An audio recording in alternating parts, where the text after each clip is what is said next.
the first question I wanted to ask you, taking you all the way back to the beginning, because I feel like every journey has a start. Where are you from? So I am from just outside of Detroit, Michigan. And I moved to New Orleans March 19th of 2010.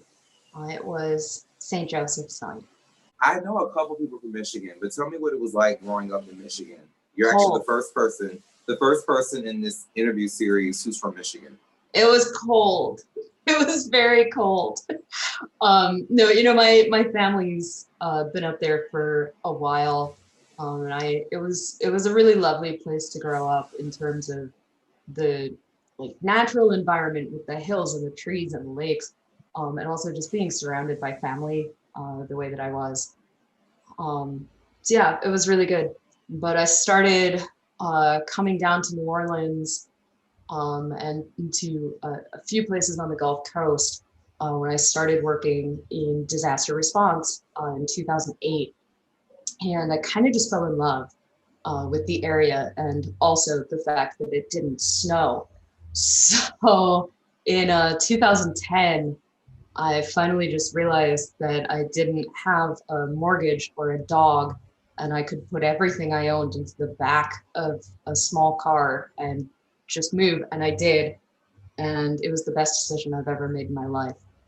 And I'm never leaving, ever. And it has been about 11 years since you first moved to New Orleans. Almost. Tell me what it was like to be in New Orleans for the first time. Like, it's one thing to visit, but it's another thing to actually live there.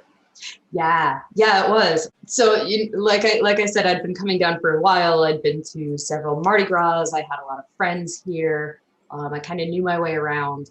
But the night that I actually moved here and unloaded my car and knew that I would be sleeping in New Orleans for the foreseeable future was St. Joseph's night. So I pulled into town and parked my car, and a friend of mine scooped me up, and we went driving around the 7th Ward looking for Mardi Gras Indians. And it was the single most magical moment of my life to realize that I could be a part of this. I could be here. And it was super cool. It was great. Did New Orleans as a resident meet your expectations, or did you come with no expectations? I've been essentially commuting from Detroit to New Orleans every few months for about 3.5 years at that point. So I was pretty aware of what I was getting into. And I moved into the quarter for a while. I lived uptown for a while. I actually, unfortunately, lived on the North Shore for a while. And then we moved back downtown. So I kind of got a few different views of different neighborhoods. And, New Orleans is so neighborhood based, right? Like, it's an entirely different lifestyle when you move 5 blocks away. So it was a good time. But now I live in St. Roch, which I love because I have actual neighbors on my street who live here and are longtime homeowners, and it's just this really excellent community. What I love about New Orleans is that it has a very welcoming energy, meaning that I've gone to a lot of places. I've gone to New York, I've gone to LA, I've gone to DC, I've gone to Atlanta, I've gone to Houston, Dallas, Chicago, Miami, Baltimore, Philly, but all these cities, they're beautiful cities with lots of diverse culture and richness, but there's only one place in America that has that welcoming energy, that energy where it feels like, people, you're invited in. You're invited to come into the city, and you're invited to be a part of it. And it's in very few places that make people feel like they're insiders, even if they're outsiders. And that is New Orleans. Every other place I've gone to, I've always felt like an outsider. But being in New Orleans, I've never felt like an outsider. And granted, I'm from Baton Rouge, so I'm not too far from New Orleans. But New Orleans and Baton Rouge are very different places. And I didn't start actually having a relationship with the city of New Orleans until I started doing NOLA. And my grandmother would take me to New Orleans every Wednesday after school, drive me all the way from McKinley Senior High School to, NOLA to take classes in creative writing. And by going to New Orleans super regularly, then I started to feel like New Orleans was less of a strange, mystical place and more of a place that was familiar to me. And that definitely opened the door to my eventual journey to UNO, which I found out you also attended. So tell me about your experience being at UNO, and what did you study, and what did you think about being there? Well, I love UNO, and anytime I can put in a plug for the University of New Orleans, I'm happy to do it. I went to college as an adult student. I was in my late 20s when I finally decided to finish my bachelor's degree. And UNO has just one of the best urban studies programs in the region, definitely, if not in the country. Just a really distinguished faculty, really interesting courses. And my background is actually in disaster response, and they had some really great classes in that. But it was fantastic. I learned so much about cities and so much about history and so much about storytelling. And I think that really coming from UNO specifically, being here and learning about that in a place with, 300 years of history and all of these stories. And that's, I think, the thing about New Orleans, like you were saying, the welcoming and the feeling, it's the storytelling part of it, right? It's that we have this continuous tradition of hospitality, of history, of narrative. I think for me, to add on to what you're saying, which I 150% agree with, another thing that I liked about UNO was just the idea of it being such a diverse place. Because I grew up in Baton Rouge, and Baton Rouge is pretty divided in terms of race and geography and so many other things. But the high school I went to was very diverse. I had teachers from all over the world, classmates from all over the world, of different ethnic backgrounds. But even the diversity, socioeconomic, ethnic, national diversity of my high school was unmatched compared to the diversity, the immense diversity of being at UNO. And I remember my first month at UNO, I met somebody from a different country for 30 consecutive days. And I always say that UNO really helped to open up the world to me. I was blessed to travel internationally and to have done so many diverse things prior to UNO, but I didn't realize that Louisiana could be a portal to the world. I always felt like Louisiana has been a very insulated place, and then going to UNO, it feels like, UN must stand for the United Nations, because it was such a very open, warm, but cosmopolitan university where there are people from all over the world. And it really helped that I was studying international studies there, because being at studying international studies rather, and being involved in student government and so many other things, it just felt like UNO was a place that was, honestly, I can say I've only enjoyed school 2 times in my life, and that was kindergarten and college. Nice. Everything between kindergarten and college, I hated. I hated school. Same. Which is ironic, because I was a straight A and B student, and I hated school. But college, I love school. Well, I think you made a really interesting point just now about kind of Southeast Louisiana being a gateway to the world in a sense. And I think, there's something there, right? Like, we think of ourselves as this kind of insular, to some extent isolated, like unique culture. And we are, absolutely. This is neighborhood based, this is community based, this is who you know and how long you've been here. And we are a place and a culture and a community unlike any other in the entire world ever. But at the same time, we're a port city, and our traditions and our history has come from all over the world and has been exported to all over the world. And there's a sense of pride in being unique, absolutely. But I think we should also take pride in some of that commonality. And that commonality is something that I think we're gradually leaning more into now. Yeah. But I think that New Orleans has always had an understanding that it's connected to the world because it's a port city. Baton Rouge is a little different. I think Baton Rouge is having some growing pains, but it is getting into a place where it's realizing that the world sees Baton Rouge. Now Baton Rouge needs to see the world. But New Orleans has always had some element of connection to the world, especially with it being a city with so many festivals, you know, with Jazz Fest, Mardi Gras, Voodoo Fest, Essence Fest. You can't, you know, those festivals need the world in order to survive. And New Orleans has a strong tourist economy. And that tourist economy requires you to reach out to the rest of the world. So, you know, I think New Orleans has always had that on, you know, on track, you know.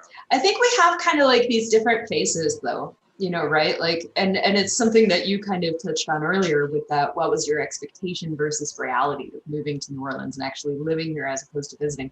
It is just such a vastly different experience to live here. And yeah, on the negative side, to deal with potholes and Entergy and SWP and like all of these things that make up the frustrations of daily life in a city.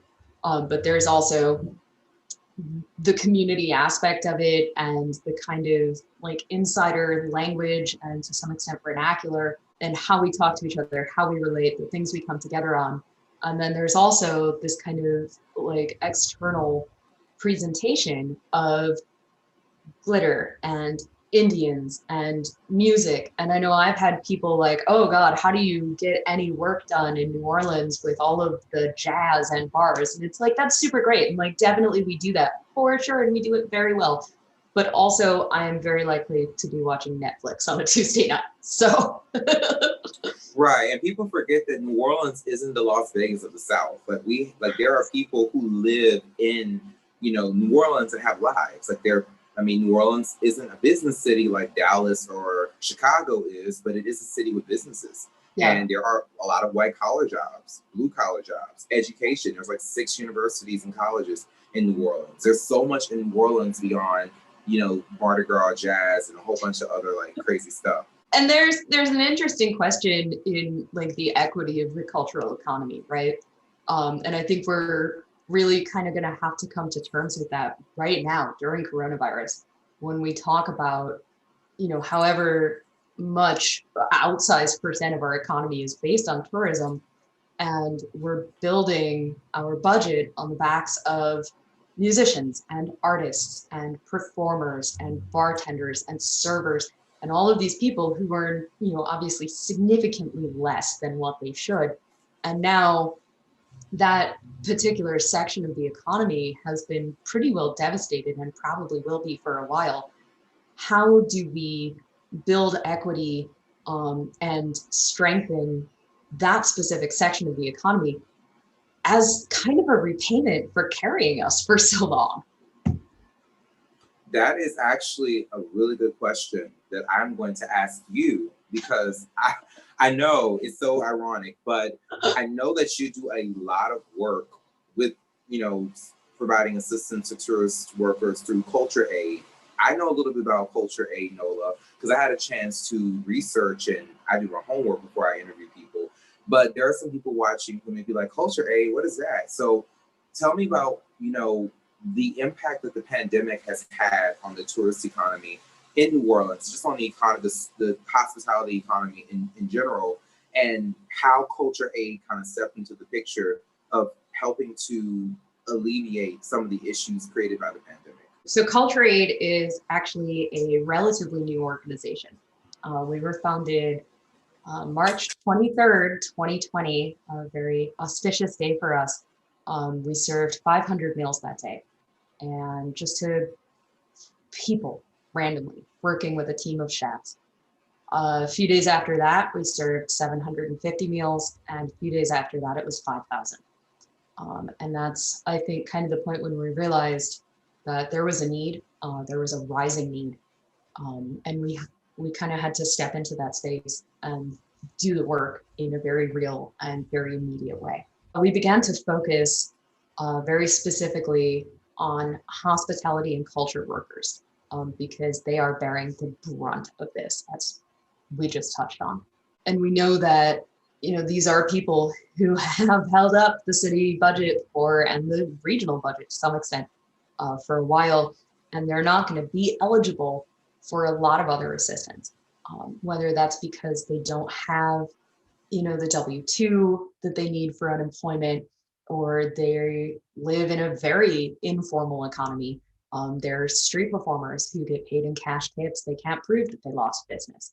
Maybe they are non-native English speakers who can't fill out, 6 pages of applications to get utility assistance. There's all of these barriers that a large section of our community has faced in trying to get help to survive right now. So we set out to attempt to undo some of that. We are no barrier, no stigma aid. And I think both parts of that mission are really important. So no barrier means that we're not asking any questions. When you come to one of our twice weekly neighborhood level food distributions, the only question that we ask is, how many people do you want food for? Because it has to be that easy, right? It just has to be that easy. Everyone deserves to eat. And we don't need to be getting in the way by going, can I see your ID? What is your proof of income? Can you prove to me that you're poor enough to deserve to eat? No, just no. And the other side of that is that no stigma part. So not only should it be easy to get help, it should be easy to ask for help. So what we do to make that easy, we hire local musicians and DJs to play at every single food distribution. We approach things with the mindset of not only dignity, but hospitality. How are you today? Thank you for coming. We have some lovely fresh food for you. How many people would you like to feed? And we find that by being intentional with our language, by creating an uplifting environment, by having music and dancing and all of these other things and these connections and these community touchstones that we need right now, we're seeing people who feel comfortable asking for help when they need it. What I really loved about, reading your website and different things is that, number one, it's multilingual. Like there's, advertisements in Vietnamese, Spanish, and English. I think the Vietnamese is significant to point out because a lot of people outside of Louisiana don't know that Louisiana has a significant Vietnamese American population. Yeah. And for people who may not be as fluent in English, but maybe fluent in Vietnamese, or elders who are, more fluent in Vietnamese and English, that is extremely helpful. And also, Vietnamese Americans do play a large role in contributing to the economy in Greater New Orleans and in just that entire Southeast Louisiana region, historically and in a contemporaneous, context. But another thing that I appreciate just hearing from you is this idea of this radical empathy. You're not gonna, what I find about a lot of aid is that it's very bureaucratic. It's you gotta have this, and this. You gotta prove that you're poor. You gotta prove that you're a citizen. You gotta prove all these different things. But I think the pandemic has really kind of humanized labor, humanized people in the sense of, a lot of the people that we are trying to deny aid to and make it difficult to get assistance, they are the people who lift up this economy. Yeah. I mean, New Orleans wouldn't exist without the tourist economy, without that hospitality industry. Yeah. It's the predominant part of the economy, even though it's not the only part of the economy, but it's 60-70% of the economy. It's insane. So if you're making it harder for the people who hold the economy up to get the aid they need to be resilient during these very nervous and trying times, you're really hurting yourself more than you're hurting them. So I appreciate that you're I don't care. The only question you want to know is how much food you need. Yeah. Well, and one of the things that we're really seeing on site when we go out there, the cars get nicer every week. These are people who were middle class a few months ago. They had mortgages, they had good jobs. They have never been hungry before in their lives. They don't know where to go. They don't know how to get there. They don't know how to admit even to themselves, let alone a stranger, that they can't buy groceries that week. And so by being able to reach those communities, I think it's really important to be aware of the fact that these are, frankly, just straight up, these are not the people you expect to see. They're just not. And we have to get to them. we just absolutely have to serve them, because if we don't, in a very real sense, they will leave. And we cannot afford a mass exodus of musicians and bartenders. If anything, I feel like this pandemic has made so many Americans realize just how broke most of this country is. I think we all have masqueraded with this idea of being wealthy or having money simply because we can take a nice vacation and have a good dinner every week and things like that, or we go to a nice school or whatever, and we don't realize that when we lose our job for just a month, we're screwed.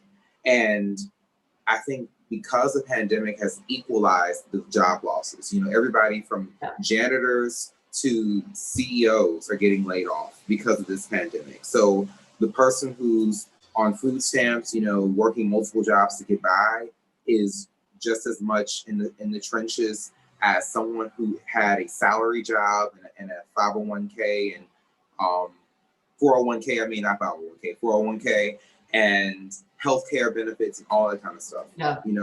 We're all kind of in this vulnerable position right now. But I think it's powerful that you just said that there are people who are, presumably middle and upper middle class who are also needing, a bite to eat because they're in a position where they can't take care of themselves. Like, how does that feel to realize that the work that you're doing is a lot more impactful and a lot more of a need than you originally thought it was? That you weren't just serving the most vulnerable.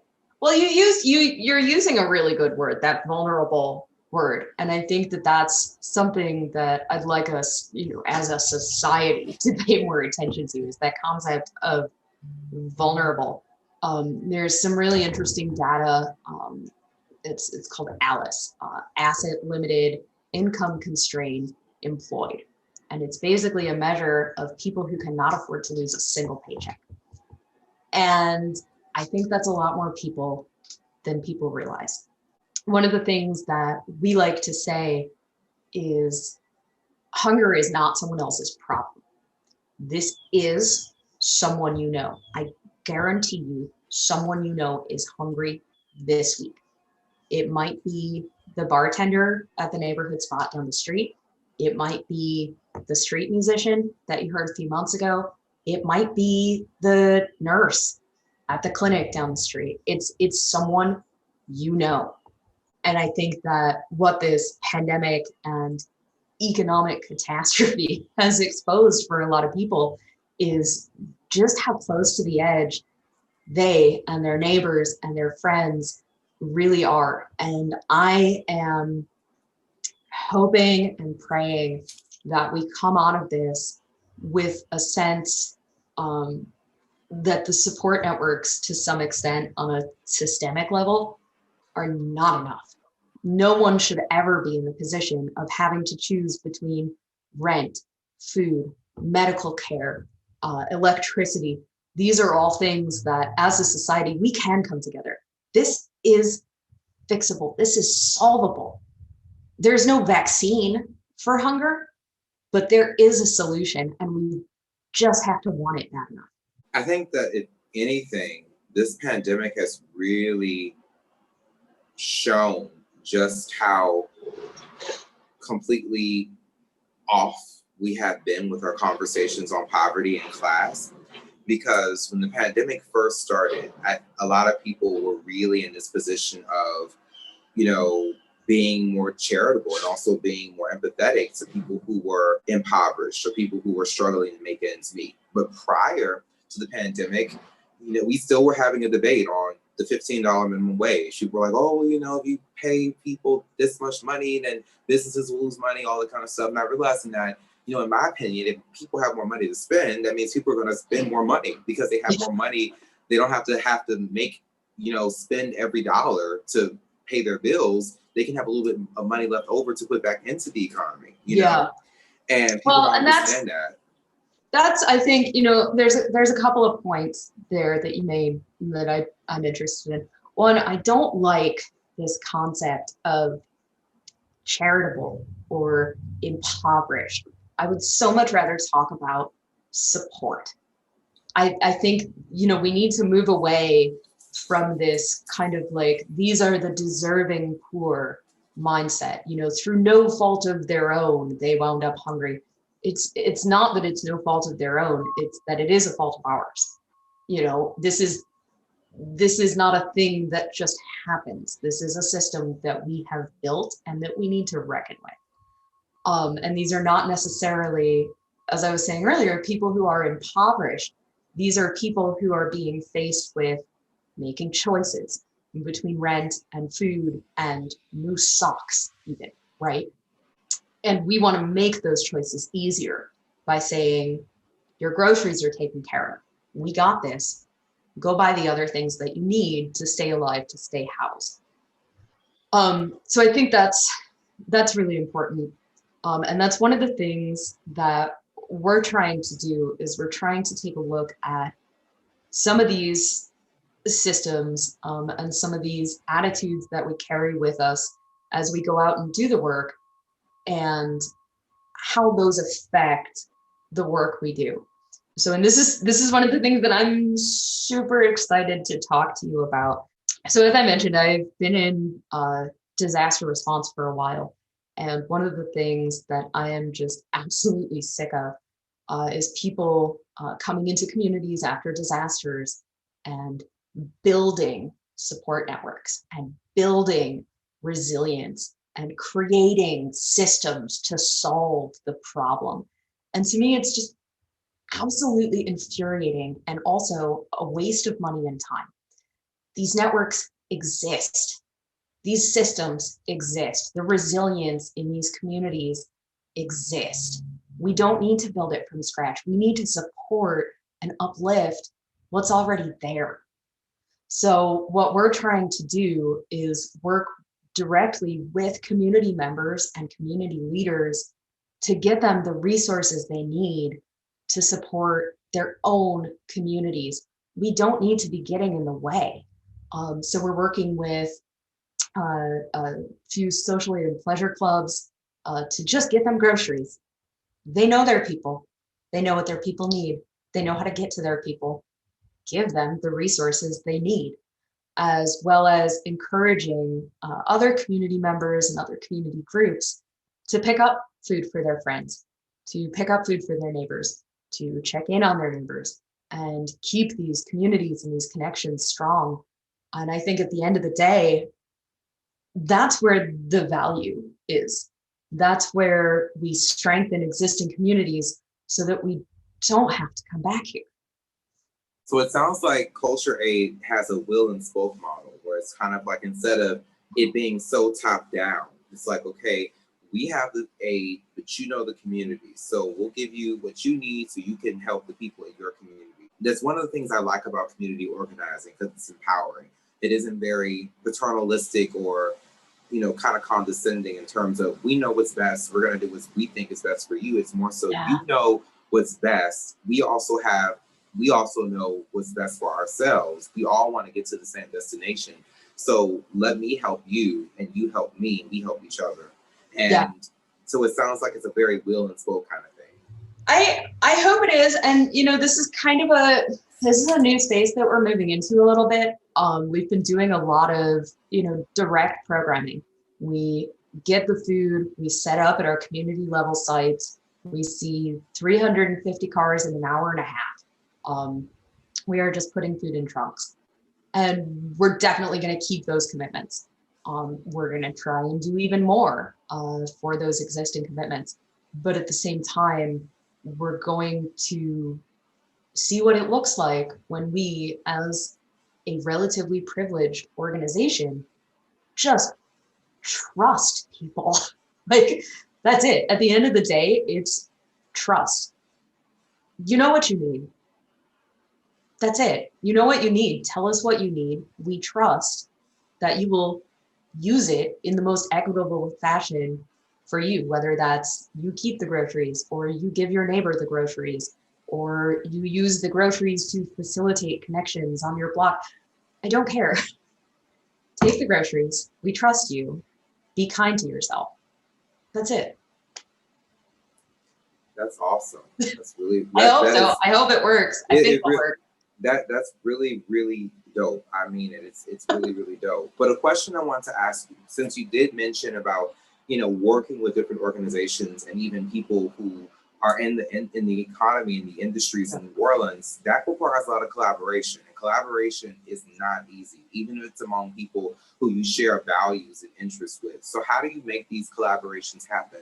Whether they be with businesses or they be with, other cultural or nonprofit organizations in New Orleans? It's a lot of different things, really. It depends on who you're talking to, and what you're talking about. Collaboration is always contextual, but collaboration is also one of my favorite words ever. The more partnerships we can nourish, the better off we're all going to be, which goes back to that whole kind of reinventing the wheel concept. So for a while, we were moving like 2 semi-trucks worth of groceries a week to about 9 different partner organizations. And some of those were very large scale, serving a very specific population. Some of those were doing kind of like micro level community distributions. And that was just a lot of talking, just like a lot of Zoom calls, but mostly logistics based. We were all coming from that kind of nonprofit sphere of knowing how to approach things in almost like a business space, and work on the logistics and get that done. And I think that's a really different conversation than the conversations that we've been having with community groups and community leaders, which is hopefully, if we're doing it right, a lot more listening. And that's I think where it differs, is when we're looking at how do we get it done. It's much more a conversation about what is the desired end state and how are we going to get there? What are the mechanics to make this happen? And then there's that separate kind of higher level conversation about, okay, and if we get it done, how do we get it right? I feel like a lot of people don't realize that nonprofits are almost have to be ran like businesses. They are businesses. Right, yeah, because most people think, oh, it's a nonprofit, so no, it's not easy. You have to run it like a business. You have to manage a budget. You have to make sure that every dime and penny is accounted for. Businesses also have to market in order to build their business. Nonprofits have to market in order to build their networks and their outreach. And if you're a nonprofit that survives on grants and donations, you have to hustle to get that money. Oh yeah, absolutely. I mean, we like to say that we raise money so that we can buy vegetables and give them to people for free. That is our mission. But at the same time, a lot of what we're doing now involves that capacity building portion of it, where we can organize together on that business side of it and go out and raise the money and go out and make a schedule for the trucks and go out and negotiate purchase orders, and all of this stuff that we can do. But I mean, if you want to get into a 45-minute long discussion about the toxicity of competitive philanthropy and this concept that nonprofit workers should work for free because they're doing good work, like, I'm here for that conversation. Well, one question that I did want to ask that may allow for you to kind of maybe have a little bit of that conversation is relevant to the challenges, because you all have been doing this work for a year. And I remember where I was with 821 within a year. It wasn't easy because it feels like you have to fight for space, and you have to also fight to be seen and fight to have the work you do seen as valuable. And I feel as though, during this time, the work that you're doing is very valuable, like objectively speaking, because people got to eat and people need to take care of themselves. But I also foresee, that even with the work that has the most support in terms of communal or financial support, there's always going to be a challenge because you're trying to help the community. So what have been some challenges that you've had to face while doing the work that you've been doing with Culture Aid? Yeah, absolutely. I love that question. Thank you. Obviously, for any nonprofit, funding is always a challenge, and particularly so for a new nonprofit. We were very blessed to be under the fiscal sponsorship of the New Orleans Musicians Clinic, which is a well-known, well-trusted legacy organization up until December of last year. And that really kind of gave us a boost to take away a lot of the administrative work so that we could focus on scaling our programming very quickly and getting the people in place to make that part work. Grant writing is hard. Fundraising is hard. No one likes to do it. No one in this industry wants to spend time on admin. We just want to go do the damn work. That's why we're here. But it is, to some extent, a necessary evil. We are fortunate in that we are so operations driven, so program driven, so community driven, that our message seems to be really easy to get across. You know, we want to buy vegetables locally and give them away to people for free without making them feel bad about it. That's it. It's not super hard to explain. And I think when we start having those conversations with people and we say, look, this is who we're seeing, this is who we're serving, this is how we're going about it, this is why we're doing it. And they go, oh, right. You shouldn't have to show ID to get food so that you can stay alive. That's ridiculous. Why would we ask people to do that? Here is some money so you can buy vegetables and give them away to people for free without making them feel bad about it. I'll tell you, it's been less than a year and I'm already at the point where I just that's it. I don't have time. That's what we're trying to do out here. Because I actually was listening to an NPR article, I'm not listening to an article, what am I saying? Listening to a radio broadcast, and it talked about how a lot of people know how to be empathetic, but not necessarily compassionate. Because when you're empathetic, you feel what that person is feeling, but it doesn't necessarily inspire you to action. Compassion inspires people to action because you may feel bad for somebody, but actually do something to help them. And I think that with this pandemic, because we're all going through the same situation, which is the pandemic, it's easy to feel like, oh, we're all going through the same thing, we're all in this together. But I think your work is demonstrating that we're not necessarily dealing with the same exact issues. Yeah. So you have to be compassionate to people, and that compassion has to reflect in the work that you do. But with a lot of nonprofit work, usually the organizations that get the most funding tend to be the ones who have messages or missions that resonate with people deeply. And I find that when you're trying to do systemic work, and what you're doing is actually quite systemic, because I feel like the issues that you're confronting existed before the pandemic. The pandemic was basically— It was revealing in a sense. Yeah, right? The pandemic ripped off the Band-Aid.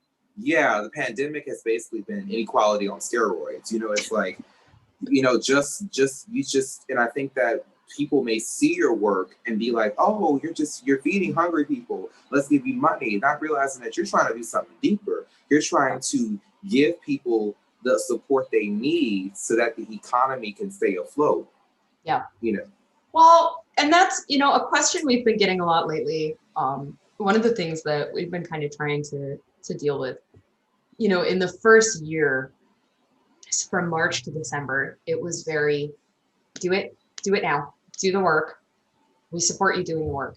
And then I think there was this really interesting, almost psychological shift at midnight on December 31st, where people were like, 2020 is over.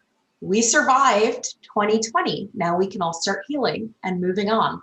And that's great. And that's lovely. And I'm really glad that that's comforting to people. The importance of these arbitrary markers cannot be underestimated, but we're still here.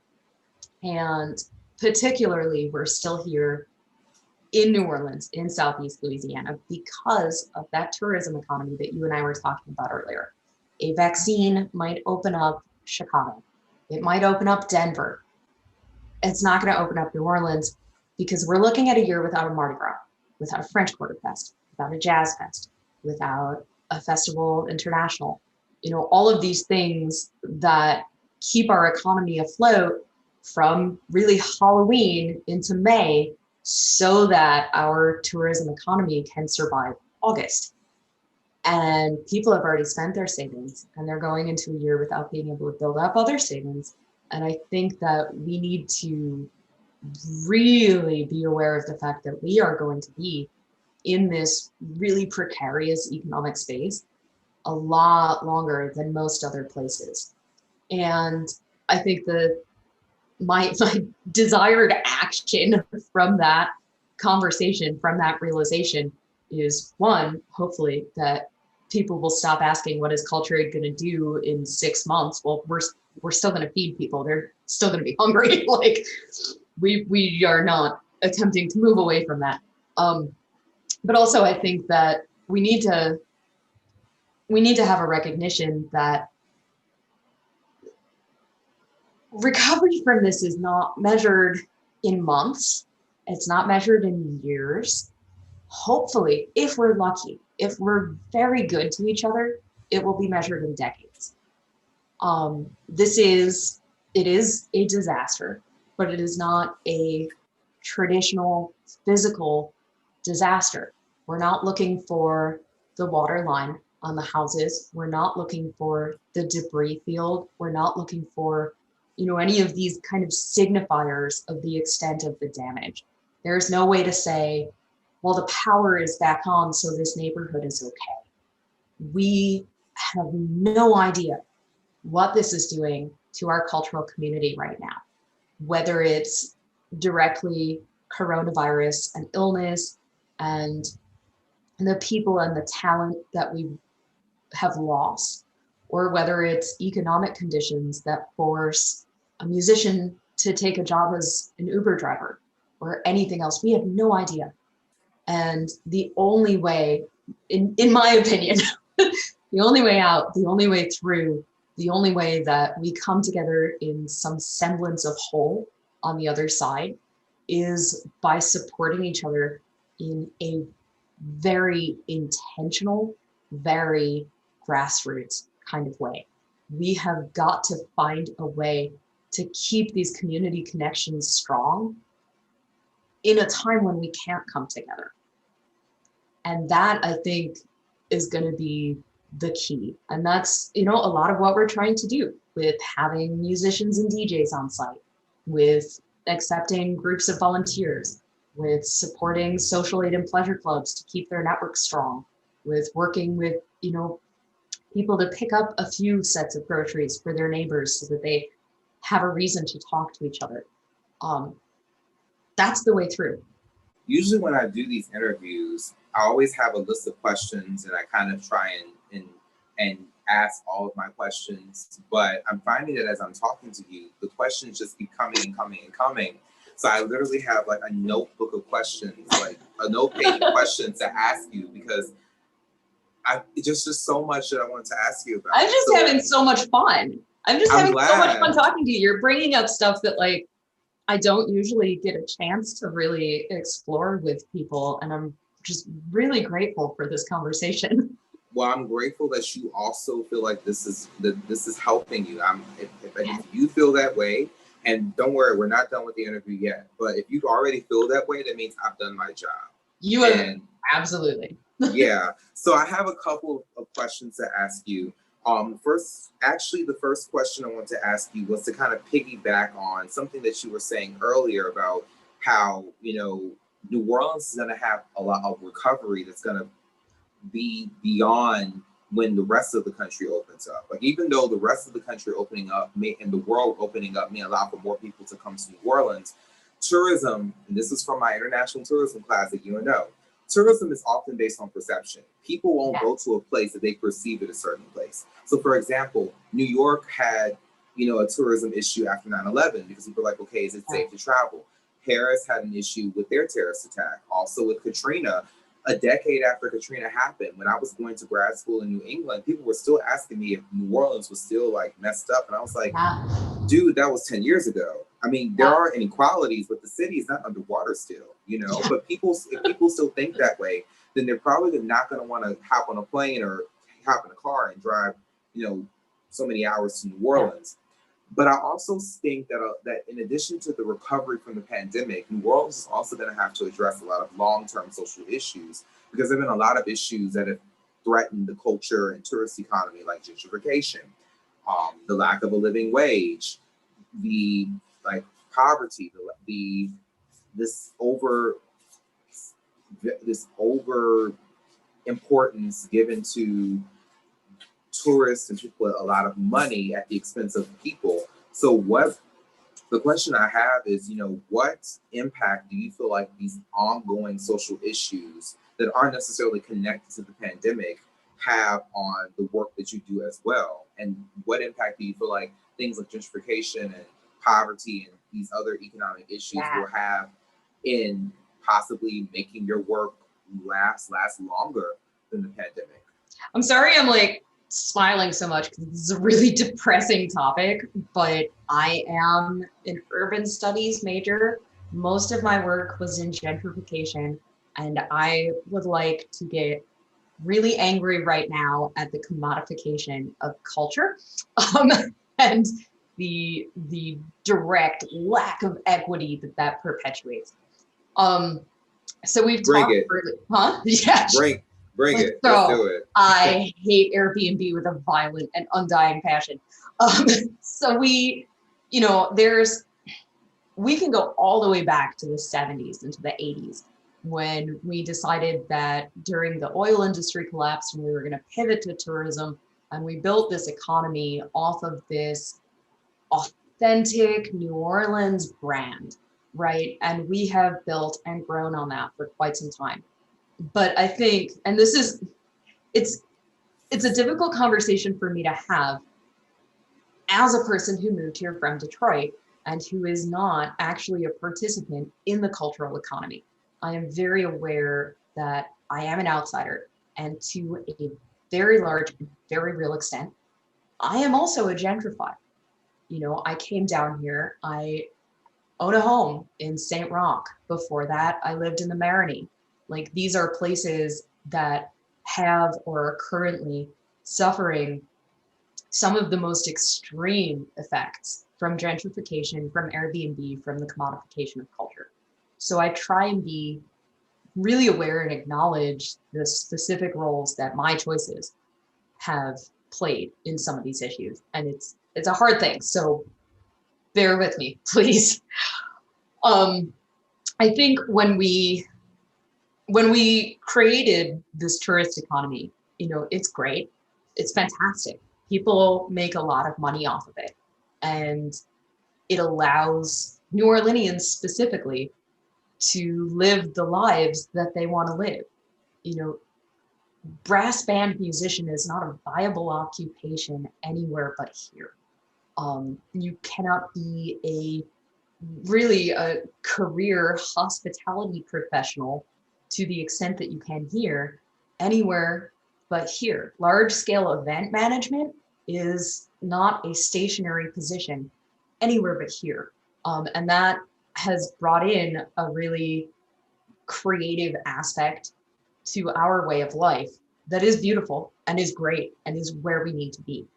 But at the same time, because of the way we've sold it, because of the way we've marketed it, because of the way that we say, New Orleans is your playground, right? You can come here and drink and eat and dance and all of these lovely things. We have centered culture without centering culture bearers. And I think we kind of, at this point, expect this environment and this economy to continue. And there's simply no way that a street performer can afford to commute to work in the quarter every day from Slidell. It's not going to happen. That's not how that works. And I actually have a surprisingly large amount of friends who are street performers who live or have lived in the quarter and who are getting pushed out. There's a lot of sections of the economy that are expected, I think, to play their part without being really invited to participate. And that's a problem.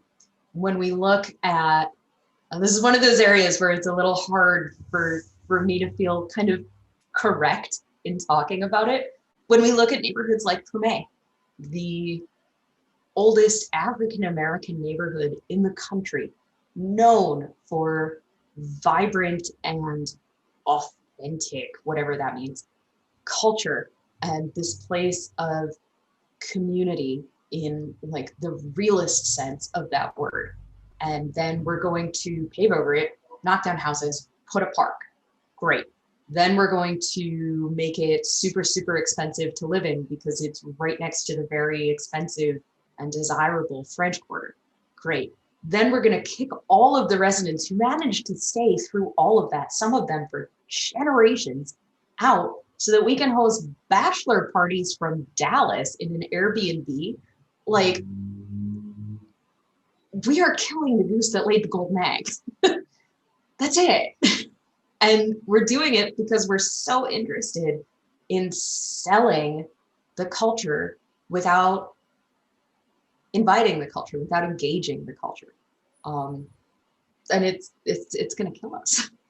I took a couple of classes in urban studies, at UNO. So I with who were your professors, if I may? It was all, I forgot the names, but so don't judge, don't sue me, but don't shoot me. But I took a course called The Shape of the American City. And I also took another course about, because I was an international studies major, so I had to take classes that were relevant to my major.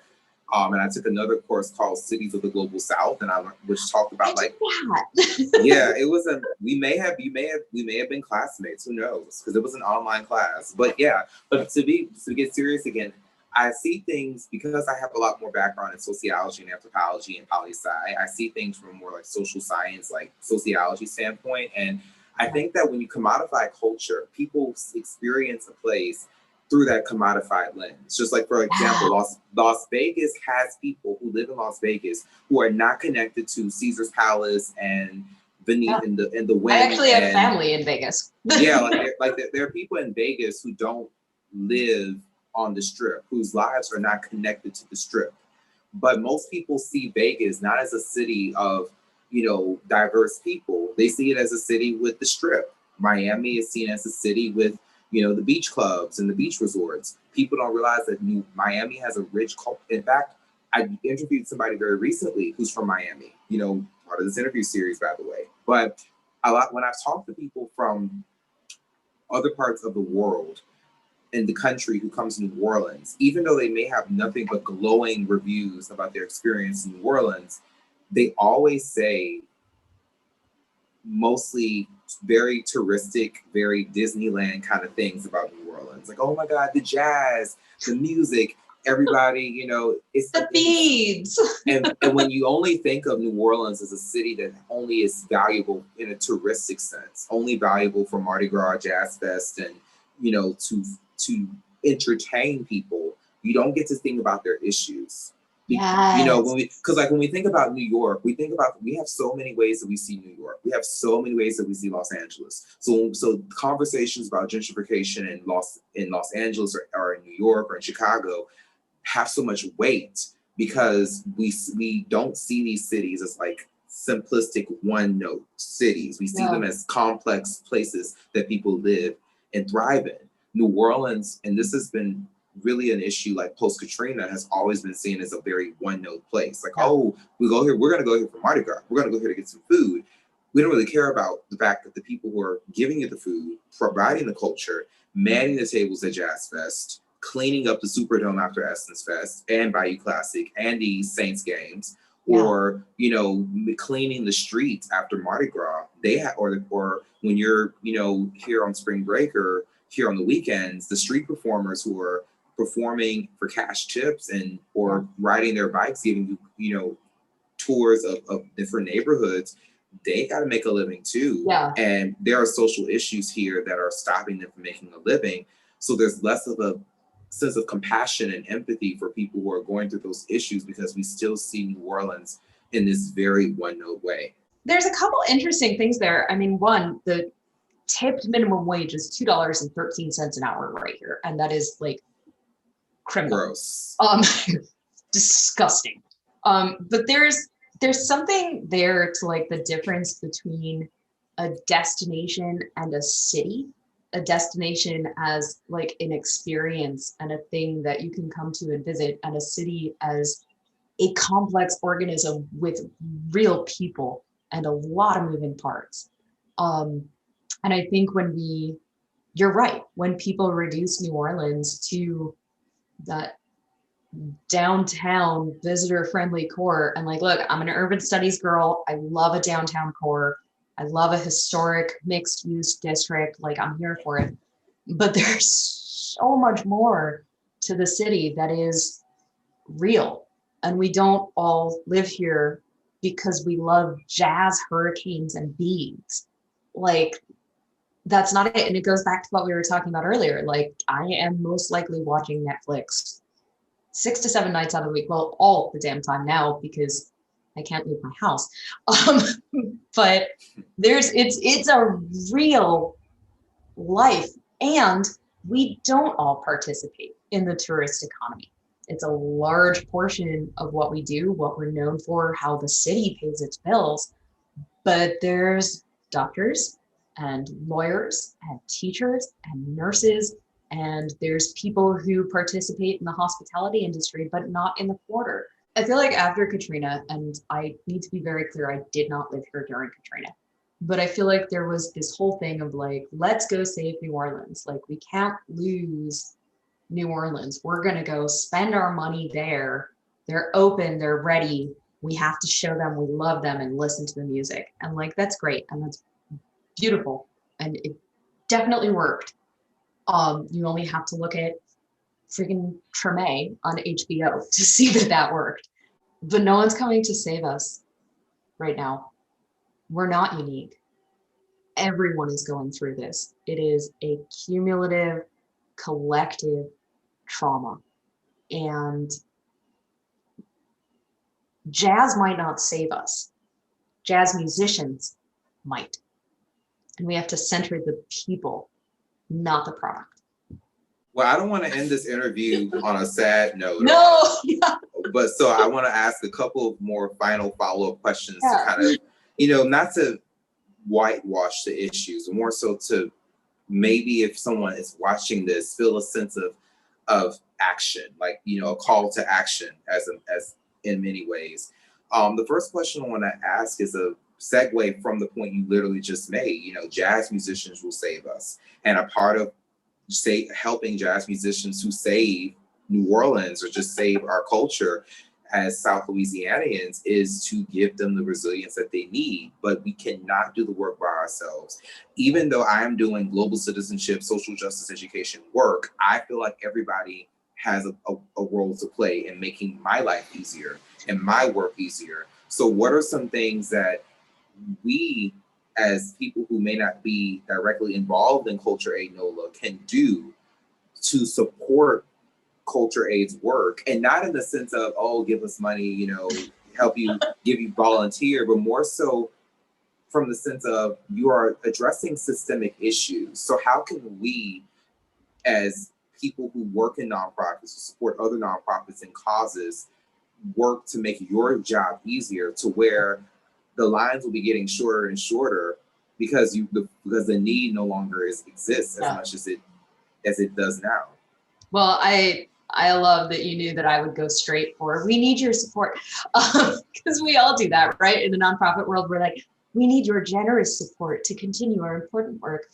But like, honestly, go talk to your neighbor.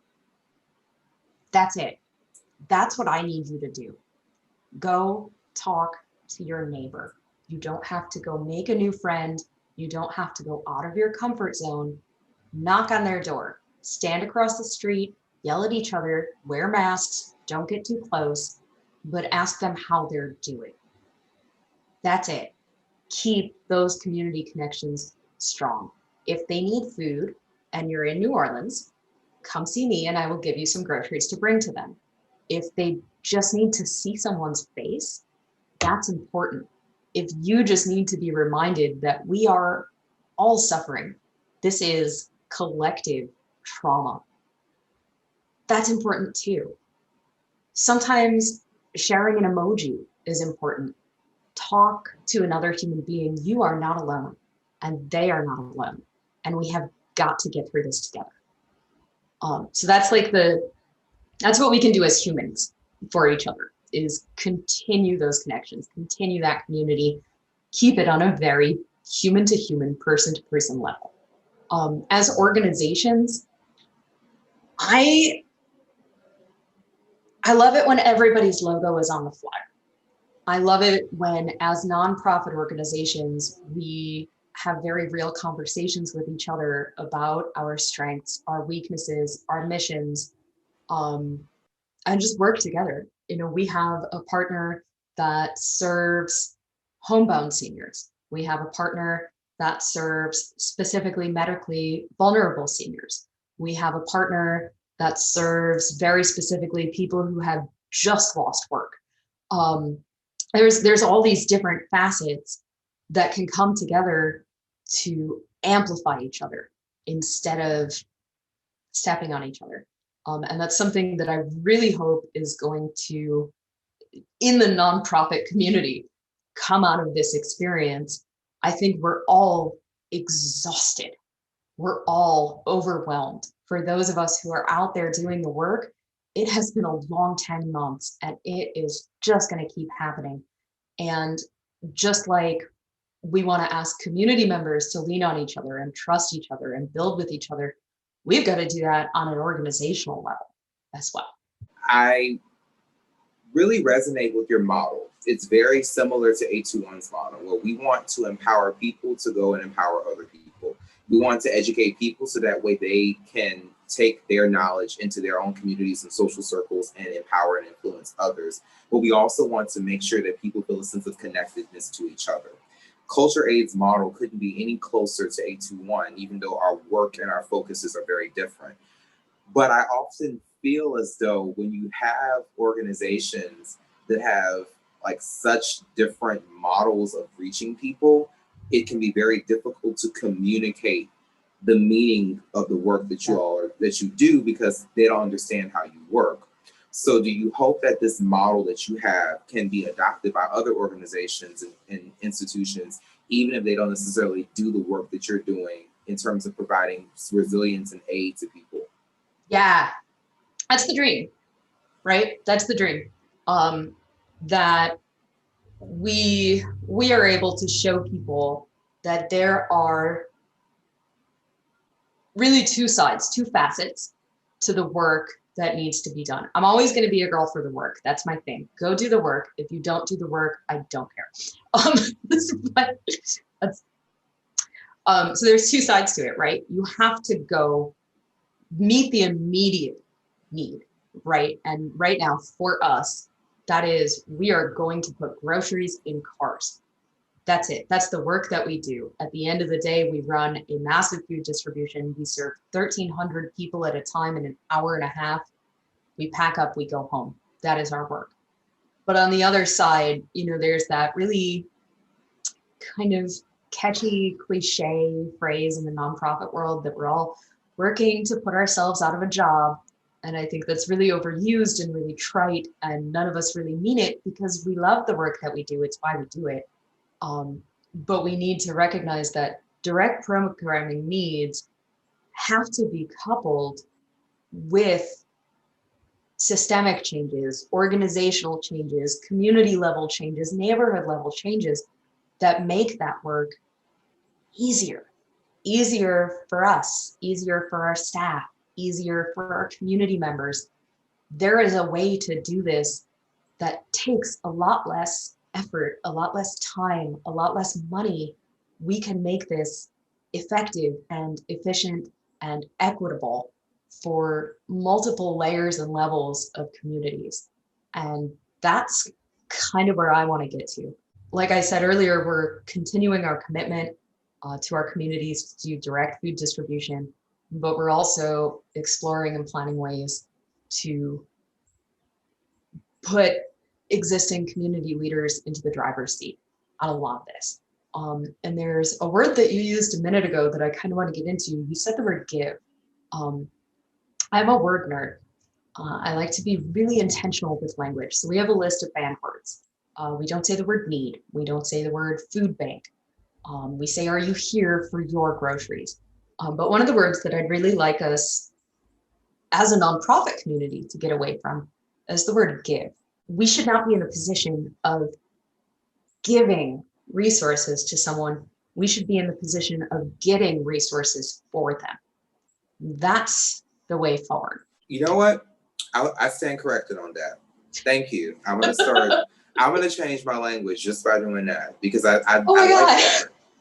Thank you. Yeah. I feel really strongly about that. No, I don't. Look, I can take, when you come correct, I can take constructive criticism. And I feel like, getting also takes the emphasis off of the organization. Like, Yeah. it makes it less self-centered, because sometimes we're like, oh, well, we're getting this, we're going to give you all this stuff. We're in charge of it, right? We control it. It's so through our benevolence that we give it to you. No, baby. We are getting this so that you can get it. Yeah. And I actually, even when I think about just communicating my own work, I'm not really giving people things. I'm getting people the knowledge. Like, it already is there. I'm just trying to make sure it's powerful, right? You get a little bit. Yeah, I feel so powerful right now. But yeah, I'm looking at the time. We are kind of. Yeah, we gotta go. Close. I have 10 minutes until my next conference call, and that'll mark 6 straight hours on Zoom for me today. Oh Lord. Okay. Well, my last question is very much open-ended. I'm sure you've done a lot of job interviews. You've given, probably as a director, you probably interview people. And every time you interview or are interviewed, we always have this feeling of, man, we should have talked about this. Man, we should have talked about that. Man, I wish we could have talked about this.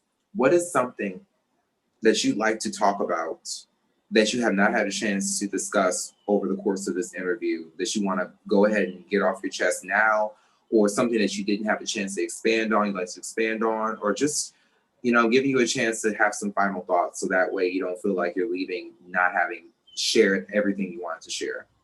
I honestly feel like I could talk to you for another 2 hours. I think this is one of the most rewarding and possibly personally enlightening conversations that I've had in a long time. I feel like this was a lot of mutual exploration of concepts, and I am just this has made my entire day. I needed to just kind of dive into this with someone, and I am so grateful. I could honestly, we could find things to talk about for the next 2 hours. But if I have to look at myself talk on Zoom for that much longer, I'm just gonna cry. So maybe we do it another time. But the other thing that I wanted to say, one of the things that we're trying to be more conscious of, and that's, a driver is just being conscious of things, being aware of them, paying attention to them. You mentioned earlier that our flyers are in English, Spanish, Vietnamese. I'm trying to get them translated into Arabic too. And any other language that I can find someone who can translate for me, we're going to put it on a flyer. That's how you make things easy. But one of the things that we're trying to do in our social media postings, in our website, we're trying to list other languages first. And like I said, we're really intentional. English speakers will find it. Trust me, they will find it. They will see the flyer. They will notice the one that says get food. But we need to find a way to subtly but directly communicate to people of other nationalities, of other languages, of other community groups that they are just as welcome as an English speaker. And I think that, we know that the majority of the people we see and interact with and our donors and our cheerleaders, they are primarily English speakers. But how do we do outreach to non-native English speaking communities in a way that doesn't other them, that doesn't make such a big deal out of centering them? And for us, it's honestly list other languages first. Make the Vietnamese flyer bigger on Facebook this week. If you'll notice on our website, it's Spanish, then English, then Vietnamese. We're trying to rotate it. And we'll see. I like it. I think it's cool. And I feel like y'all should keep doing that because We're you'll set the example for other people. And also, I would also hope that, New Orleans has a lot of different organizations, many that focus on like Spanish language, French language. You also have NOCDC. So, I'm the type of person, I'm a very creative person. I can think of like so many different ways people can navigate and work together and connect with each other. And, well, if you have anyone, if you have any connections you want to make, like I said earlier, I love it when everyone's logo is on the flyer. I love collaboration. Well, here's the thing. I'm gonna let this be. I want you to keep your high, that you're on, so that we can go into the next call feeling good. But one thing I will say is that definitely the 821 Project is now connected with you all, Culture Aid NOLA officially. So anytime that you want to talk and continue to have this these kind of conversations, then please let me know. Yeah. And also, again, I'm so happy that you felt like this was more than worth your time. You felt like this was something. Oh my God, so much. And I really hope that we can connect kind of offline, not recorded, about some of the like resilience, equity, inclusion, respect things that we're trying to do. I would love your perspective. You already know the answer to that. Like you have 821's email, you have my email. So just holler at us, okay? Like you are definitely. I will end the interview here because I know you have to go. But 821 has officially connected with Culture Aid NOLA and vice versa. And I hope that since the year literally just started, this year can be a year where we can do more and more things together. And also hoping that more and more people will watch this interview and support your work, so that way you can continue to not only get resources to more people, but also just expand their roots to the world. I want everybody to expand their roots to the world. So, hey.